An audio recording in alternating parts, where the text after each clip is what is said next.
लंबा लाइन रे ठिया होइतिबा ए बुढ़ी माउसी कहूची बापारे मते प्रबल जर मो मुंड बुलेई दौची 2 घंटा ऊपर हेलाणी ठिया हेलिनी आउ केते समय ठिया हेबी भारी कष्ट होउची आउ पारिबिनी जाउची घर को पळेबी।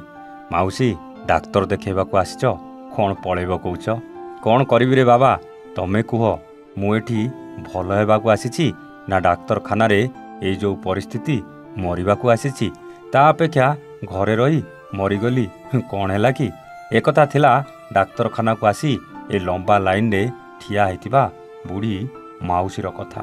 ए दृश्य देखिले आपण को विचलित लागुनी आज्ञा। लंबा लाइन रे ठिया हेचंती पिलाठू बुढ़ा पर्यंत काहाकू जर होईची तो काहाकू कौन रोग होईची से जंत्रणा भितरे लंबा लाइन रे ठिया हेचंती रोगी माने। जर रे का मुंड बुलेई दउची तो किए ठिया हेबाकू कष्ट अनुभव करुछि हेले डाक्तर देखेबाकू आसीजंती माने अपेक्षा करबाकू तो पड़िबो। हेले भी कौन दिन सारा एते भिड़ आउ एते लेट होबार कारण जानिबा पई आम कैमरा टिके सियाड़े पळेई जाइतिला आउ जाई जहा देखिला हॉस्पिटल ले डाक्तर नथिले। आपण भाबुथिबे रोगी को लाइन ने ठिया कर देई डाक्तर बोधे कुआडे बुलुचंती। नाई आज्ञा कुआडे बुलु नांती। प्रकृत कथा हला एठी एते बड़ डाक्तरखाना सिना किंतु सबु अव्यवस्था। भद्रक जिलार थिबा भंडारी पोखरी मेडिकल ले पुला पुला समस्या घेर रे भंडारी पोखरी मेडिकल को प्रत्येक दिन शह शह रोगी आसतांती। प्रथमे मेडिकल ले डाक्तर अभाव शह शह रोगी को 3-4 जन डाक्तर सेथि मध्यरे जदि केही छुट्टी रे रहिगले बोझ उपरे नलिता बिड़ा सदृश्य। प्रथमे रोगीटे टिकेट करिया पई घंटे लाइन रे ठिया हबो परे डाक्तर बाबू को देखिया पई 2 घंटा और शेष रे औषध पई घंटाटे दरकार। जदि एमिति रोगीटे ठिया हेबो ताले तार अवस्था कौन हेबो। एते बड़ मेडिकल सह रोगी को ना अछंती डाक्तर ना किछि मेसिन। एक्सरे हेई पारिबोनी ईसीजी भी हेई पारिबोनी अल्ट्रासाउंड हेई पारिबोनी ब्लड बैंक नाही घंटा घंटा मीटिंग होची एपटे रोगी हंतसंत हेउचंती। बेले बेले सुइपर मानकू ड्रेसिंग करुथुबार देखिबाकू मिलुची। डाक्तर चिठा करिबा परे किछि किछि औषध भी डाक्तरखाना रे मिलुनी।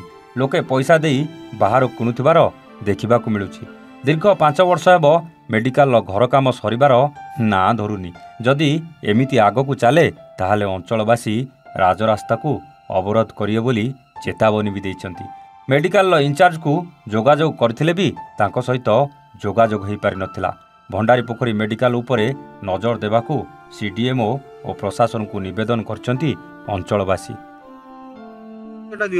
संजय नायक सरसदा पंचायत उत्तराढ़िया ग्राम।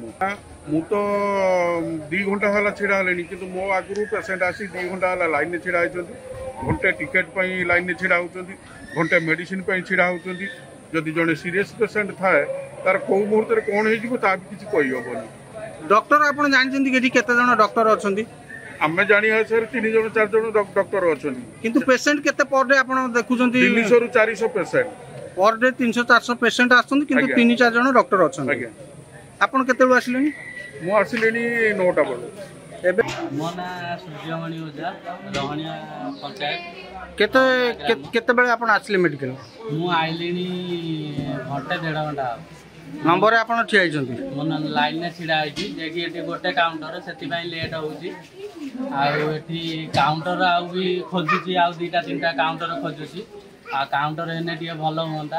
भंडारी पोखरी प्रशासन को मु कहूछि जणै दिया जाउछि जे कि आ काउंटर 2-4टा जदि हुंता भल हुंता लोक टिके सुविधा पाते।